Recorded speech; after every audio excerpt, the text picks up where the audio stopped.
Olá pessoal, nessa aula de hoje vamos fazer questões sobre conjuntos que vimos na última aula. Então, exemplo 1, vamos começar aqui, dá uma olhadinha no quadro.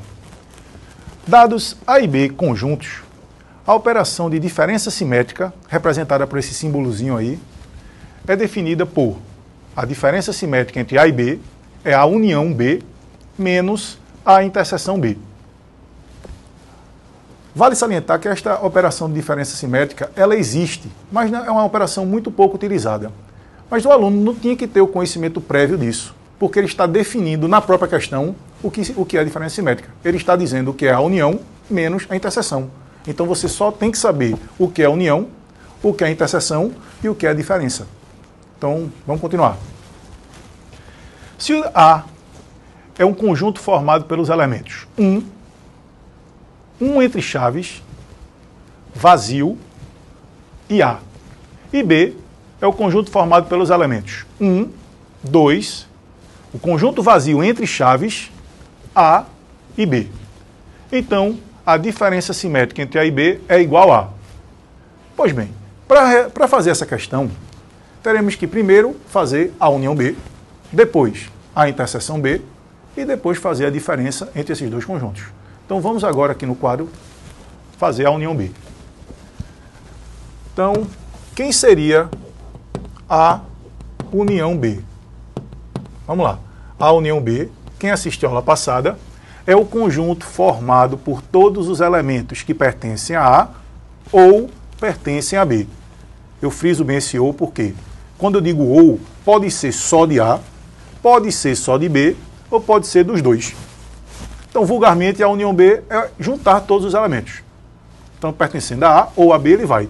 Então, vamos lá. 1. Se 1 pertence a A, vai. 1 entre chaves. Vazio. A. Só que o 2 tem B. Então, 2 também vai para a união B. 2.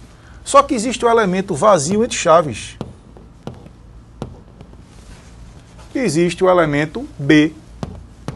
Uma coisa importante de relembrar é que não se repete elementos dentro de conjunto. Então, todos os elementos que tem A, junto com todos os elementos que tem B, formei a união B. Agora, quem seria a interseção B? Relembrando, a interseção é o conjunto formado pelos elementos que pertencem a A e a B. Frisando, esse I significa ao mesmo tempo, tem que pertencer aos dois. Se você der uma pequena olhada, procure os elementos que pertencem a A e a B. O elemento 1,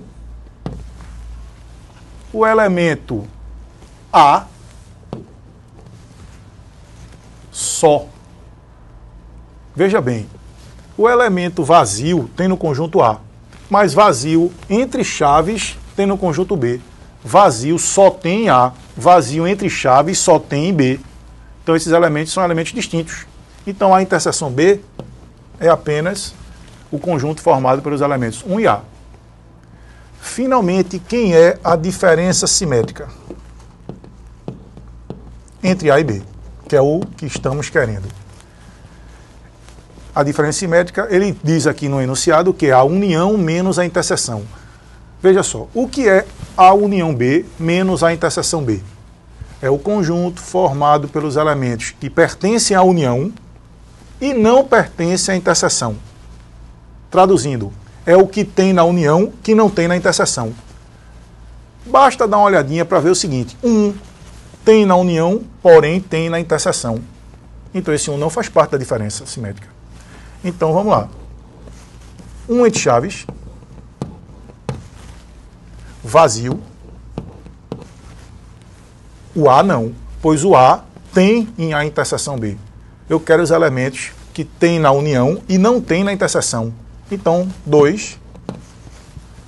Vazio entre chaves. E B. Simplesmente eu estou tirando o 1 e o A do conjunto A união B. Esse conjunto que eu acabei de encontrar é a resposta. É a diferença simétrica entre A e B. Vale salientar que um conjunto não tem ordem de seus elementos. Então, esses elementos aqui, que são 5, podem aparecer em qualquer ordem. Basta você procurar qual a alternativa que fornece um conjunto que tem exatamente esses 5 elementos. Procurando direitinho, percebemos que a resposta é letra D de dado. Quer dizer, temos aí uma questão de conjuntos em que os conjuntos, os elementos desses conjuntos, também são conjuntos. Isso normalmente deixa o aluno um pouco complicado, mas você tem que ter atenção. O que é um elemento? É aquilo que está escrito dentro de um conjunto, é o que está formando o conjunto. Beleza? Pode ser qualquer coisa. Vamos dar continuidade. Exemplo 2. Vamos passar aqui esse slide.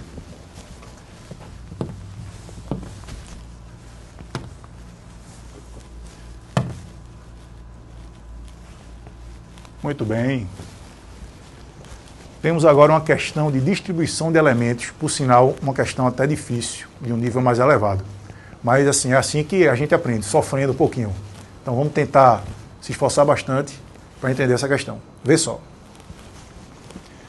Os alunos de uma turma cursam alguma ou algumas, isso quer dizer, pode ser uma ou mais, dentre as disciplinas matemática, física e química.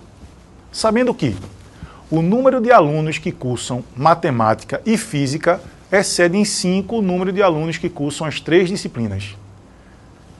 Veja só, eu já sei que eu vou ter que distribuir esses alunos em matemática, física e química, sabendo que tem aluno que pode fazer 2 disciplinas, tem aluno que pode fazer 3 disciplinas e tem aluno que pode fazer somente uma das disciplinas.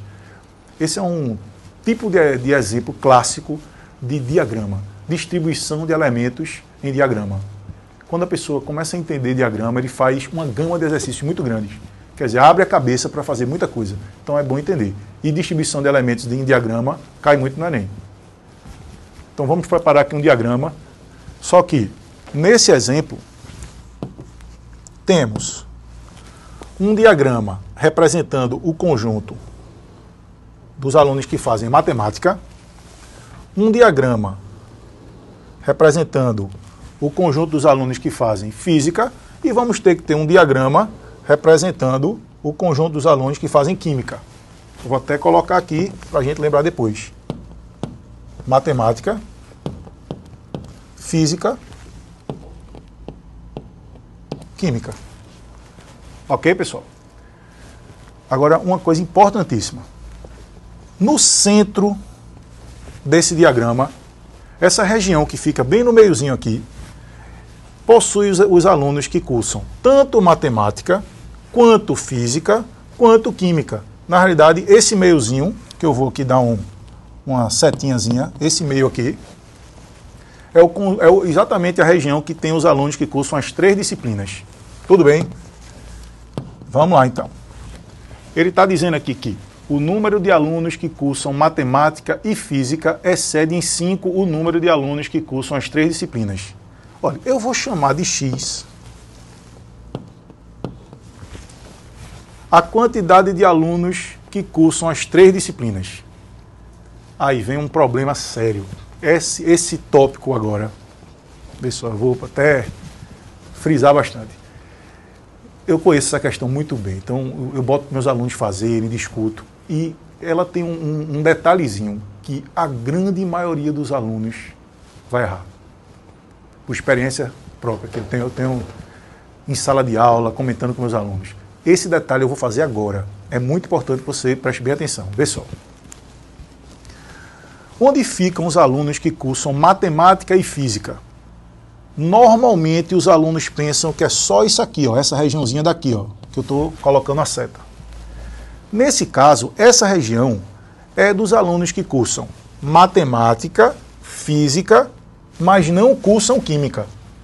Só que você compreende que esse X aqui também cursa matemática e física. Só que ele cursa matemática e física e química. E a de cima, só matemática e física, sem química. Mas no momento que eu perguntar onde ficam as pessoas que cursam matemática e física, você tem que compreender uma coisa, tem que envolver as 2 regiões, a de cima e a de baixo. Então, conclusão, se eu chamo de X quem cursa as 3, Quem cursa matemática e física é esse X, mais essa parte de cima. Isso é exatamente a casca de banana. Porque no momento que ele diz que o número de alunos que cursam matemática e física excede em 5 o número de alunos que cursam as 3 disciplinas, quem cursa as 3 disciplinas é X. Quem cursa matemática e física é esse X mais 5. Então aqui em cima é 5. Porque se você olhar no diagrama agora, quem cursa matemática e física é quem está dentro do conjunto matemática e dentro do conjunto física, que é justamente o X e o 5. X mais 5. Isso não é tão fácil de se entender, não. Feito eu disse, muita gente, no lugar do 5, vai escrever X mais 5 ali em cima. Só que dessa forma você teria, na interseção de matemática com física, X embaixo, X mais 5 em cima, totalizando 2X mais 5. Então você tem que compreender que matemática e física é a interseção de matemática e física. Ali tem que ter o X, que faz os 3, mais os 5, para completar X mais 5 nessa interseção de matemática e física. Vamos continuar? Vem cá. Existem 7 alunos que cursam matemática e química, mas não cursam física. Veja só. Onde estão os alunos que cursam matemática e química e não cursam física? É exatamente essa região que eu vou colocar o 7 aqui. Nessa região cursa matemática, porque está dentro do conjunto de matemática. Cursa química, porque está dentro do conjunto de química, mas não cursa física. O 7 ali. Próximo tópico aqui. Existem 6 alunos que cursam física e química, mas não cursam matemática. Onde estão os alunos que cursam física e química e não cursam matemática? Estão dentro do conjunto de física, dentro do conjunto de química e fora de matemática. Então esses 6 têm que estar nessa região, dentro de física, dentro de química e fora de matemática. Logo depois ele diz o seguinte: o número de alunos que cursam exatamente uma das disciplinas é 150. Rapaz, olha, veja só. Quem cursa uma disciplina pode ser só matemática, pode ser só física ou pode ser só química. Só matemática eu vou chamar de M minúsculo. Aqui. Esse M cursa só matemática. Cursa só física, esse aqui que eu vou chamar de F minúsculo. E quem cursa só química é esse que eu vou chamar de Q minúsculo. Então, quando ele diz que o número de alunos que cursam exatamente uma das disciplinas é 150, seria M mais F mais Q. Vamos anotar isso aqui? M mais F mais Q, eu sei que tem que dar 150. Essa informação que eu tenho aqui. Última informação. O número de alunos que cursam pelo menos uma das 3 disciplinas é 190. Mas o que significa pelo menos uma? Eu tenho que contar quem cursa uma, quem cursa 2 e quem cursa 3. Isso quer dizer, todo mundo aqui. Quer dizer, se eu somar tudo, somando tudo, que seria M mais F mais Q, isso é quem cursa uma disciplina, mais 5 mais 6 mais 7, esse 5, 6 e 7 é quem cursa exatamente 2 disciplinas, mais X, que é exatamente quem cursa as 3 disciplinas. Esse total é 190, porque são 190 pessoas que existem no total. Aí a pergunta é, quantos alunos cursam as 3 disciplinas, que é exatamente o que eu quero, é o X. Mas veja bem, eu sei que tem muitas variáveis, mas esse M mais F mais Q vale quanto? Está escrito aqui em cima, 150. Mas eu vou somar logo esses 5, 6 e 7 aqui, que vai dar 18. Mais X é igual a 190. Conclusão. X, fazendo a continha, como assim? 150 mais 18, 168. Então eu vou jogar para o outro lado, negativo. X vai dar 22. 190 menos 168. Resposta: quantos alunos cursam as 3 disciplinas? 22. Beleza, pessoal? Então, essa questão é uma questão de distribuição de elementos dentro de conjuntos, usando diagrama. E é bom praticar bastante. Você vai ver que nos exercícios que a gente passou para vocês, vai ter muito exercício usando essa ideia de distribuição. Pratique muito, porque é importante. Tranquilo? Só que lembre-se, essa questão de um nível mais elevado. Se você entendeu, que eu espero que sim, você vai conseguir fazer os exercícios que a gente passou.